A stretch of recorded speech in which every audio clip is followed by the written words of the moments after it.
মরহুম পীর সাহেব চরমনাইকে নিয়ে আমার ক্ষুদ্র জীবনের কিছু স্মৃতিচারণ আপনাদের সামনে করব। আমার স্মৃতিচারণটা অন্য অনেকের চেয়ে একটু বেশি তাৎপর্যপূর্ণ। আমি ব্যক্তির কারণে নয়, বরং আমার নিসবতের কারণে। আমি শাইখুল হাদিস আল্লামা আজিজুল হক রহমতুল্লাহ আলাইহির সন্তান। মরহুম পীর সাহেব চরমনাই ছিলেন যার একজন ছাত্র। আমি আমার বাবার কাছে হযরত মরহুম পীর সাহেবকে একাধিকবার দেখেছি এবং তার কিছু দৃশ্য আমার চোখে ভাসমান, আমার স্মৃতিপটে চিরজাগরুক।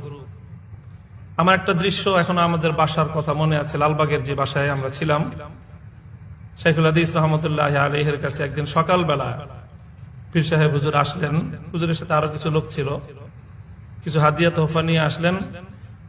তো আব্বাজানের সামনে যখন তিনি বসলেন, মানে যতটা সময় বসেছিলেন, একজন মুআদ্দাব ছাত্র তার ওস্তাদের সামনে পড়াশোনা চলাকালীন সময়ে যেইভাবে বসে, তিনি জগৎ বিখ্যাত বাংলাদেশের সবচেয়ে পপুলার এবং ব্যাপক ভক্ত এবং মুরিদানের পীর সাহেব, অথচ তিনিও ঠিক ওইভাবেই যতক্ষণ বসেছিলেন ওস্তাদের সামনে সেই আদব এবং তাজিমের সাথেই বসেছিলেন।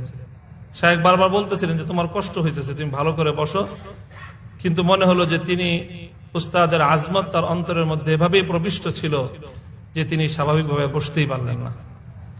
দ্বিতীয় আরেকটি ঘটনা, ওইটাও আমার চোখে ভাসে। জামিয়া রহমানিয়া আরাবিয়ায় হযরত পীর সাহেব হুজুর একবার গেলেন, রাজনৈতিক একটা কোন ঐক্যবদ্ধ কর্মসূচির বিষয় ছিল।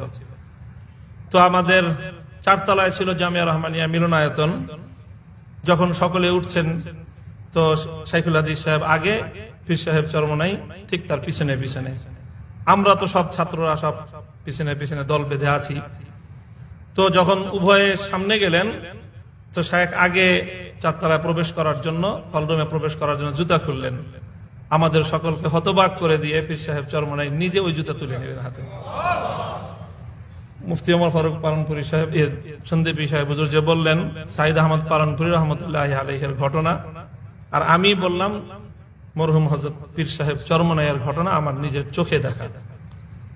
জামিয়া রহমানিয়া আরাবিয়া যখন শুরু করেন হযরত শাইখুল হাদিস রহমতুল্লাহ আলাইহি মোহাম্মদপুরে, সেই শুরুকালীন সময়ে একটা মাহফিল করেছিলেন শায়েখ নিজে 7 মসজিদ চত্বরে, আর সেখানে চরমনাই পীর সাহেব হুজুরকে দাওয়াত দিয়েছিলেন।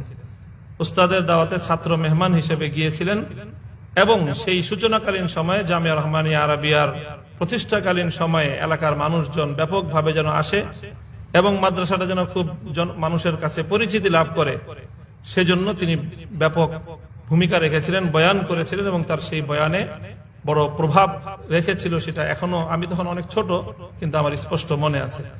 অর্থাৎ শাইখুল হাদিস রহমতুল্লাহ আলাইহির সাথে এরকম ঘনিষ্ঠ সম্পর্ক ছিল। 1987 সালে যখন ইসলামী শাসনতন্ত্র আন্দোলনের সূচনা হয়, তখন আমরা জামিয়া মুহাম্মাদিয়া আরাবিয়ায়, ওই সময়ও হযরত চরমনাই পীর সাহেব সহ অন্যান্য নেতৃবৃন্দ সেখানে যেতেন। সেই সময়কার কিছু দৃশ্য আমার মনে আছে। লম্বা কথা বলার সময় নেই।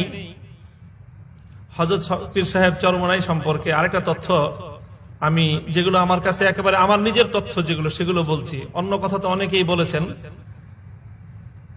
হযরত চরমনাই পীর সাহেবের প্রতি আমার একটা বিশেষ ভক্তি এবং ভালোবাসার জায়গা আছে। সেটা হলো যে তিনি তো জগৎ বিখ্যাত একজন পিতার সন্তান ছিলেন। সৈয়দ ইসহাক রহমতুল্লাহ আলাইহি, উজানির হযরত কারি ইব্রাহিম সাহেব রহমতুল্লাহ আলাইহির যে সিলসিলার বাংলাদেশে সবচেয়ে বেশি প্রতিষ্ঠা যার দ্বারা হয়েছে, প্রচার যার হয়েছে, তিনি তো চরমনাইয়ের মরহুম সৈয়দ ইসহাক রহমতুল্লাহ আলাইহি। আর সেই বাবার সন্তান হলেন সৈয়দ ফজলুল করিম রহমতুল্লাহ আলাইহি। উনাকে সৈয়দ ইসহাক রহমতুল্লাহ আলাইহি খেলাফত দিয়েছেন কিনা, এরকম একটা অনাকাঙ্ক্ষিত একটা কথা আছে, অনভিপ্রেত একটা কথা আছে। ওই কথার সূত্র ধরে আমি যেটা বলি সেটা হলো, আমি শুনেছি একজন মহান ব্যক্তির কাছ থেকে।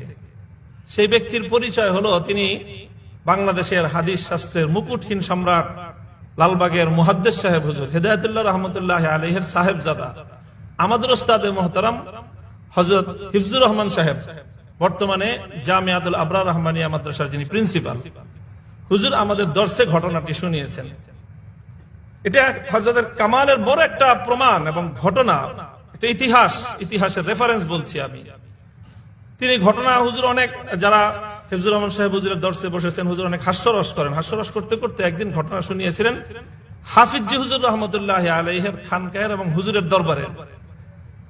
ঘটনা হলো যে প্রতি রমজানে হাফিজ হুজুর রহমতুল্লাহ আলাইহির সেই কামরাঙ্গীর চরে হুজুর এতেকাফে বসতেন।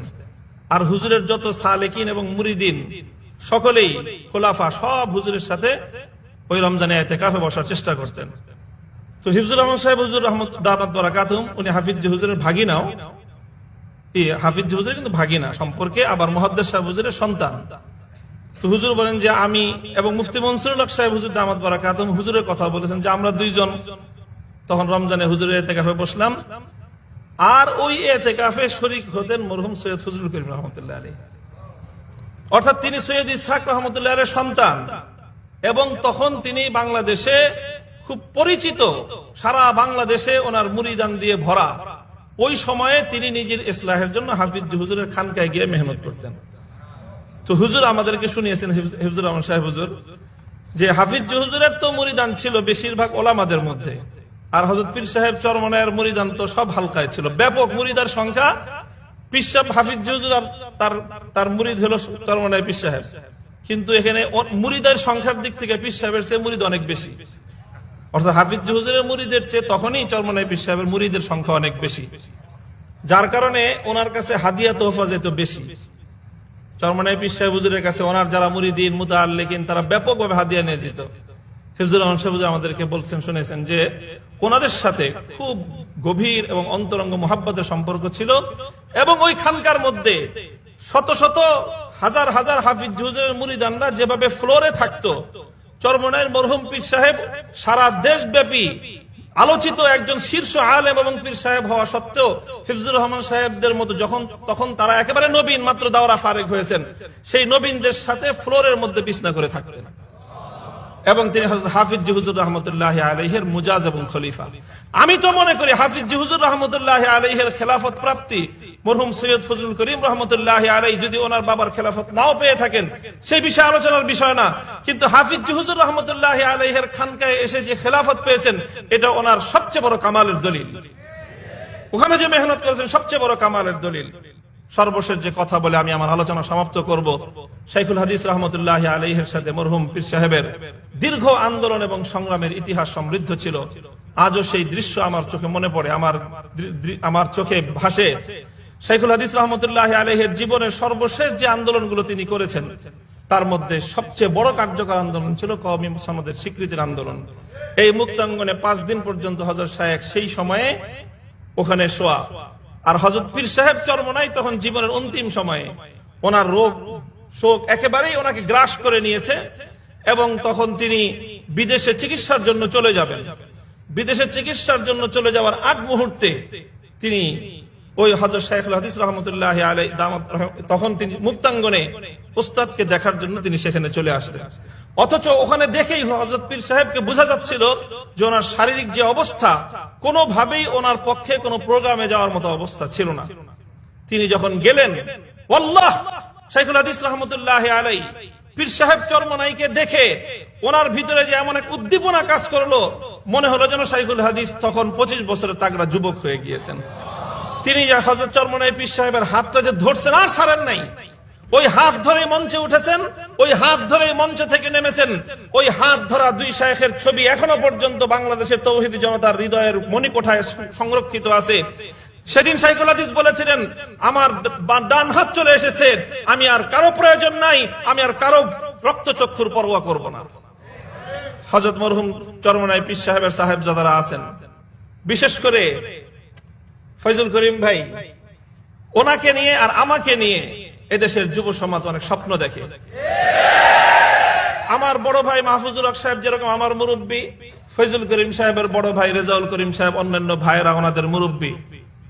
আমি ফয়জুল করিম ভাইকে বলতে চাই, আমাদের বাবারা যেই জায়গাটায় কাজ রেখে গিয়েছিলেন মুক্তাঙ্গনের, আসুন হাতে হাত ধরি ময়দানে অবতীর্ণ হই, ইনশাআল্লাহ এদেশ থেকে বাতিল পালাবার পথ খুঁজে পাবে না।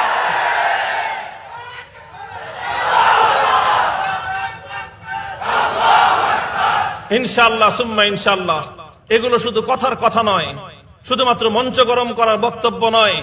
আমি হৃদয়ের গভীরতা থেকে বলছি, ফয়জুল করিম ভাইয়ের সাথে দীর্ঘ বহুদিন আগে, যখন তিনিও ফয়জুল করিম না আর আমিও মামুনুল হক না, তখন আমরা দুইজন পল্টনের ওই সোহাগ হোটেলে বসে ফালুদা খাইছি। উনি আমাকে আপ্যায়ন করেছেন, বলেছিলেন যে মামুন ভাই আসেন, আমরা ঐক্যবদ্ধ হই এবং দীর্ঘ লং টার্ম পরিকল্পনা নিয়ে আমরা কাজের ময়দানে অগ্রসর হই। আমি সেই কথা স্মরণ করিয়ে, ভাইয়ের স্মরণ আছে কিনা জানি না, আমার স্পষ্ট মনে আছে তিনি আমাকে আপ্যায়ন করিয়েছিলেন জোর করে। তো সেই জায়গাটা থেকে আসুন আমরা হাতে হাত রাখি। দীর্ঘমেয়াদী আমাদের বড়রা ঐক্য গড়েছিলেন।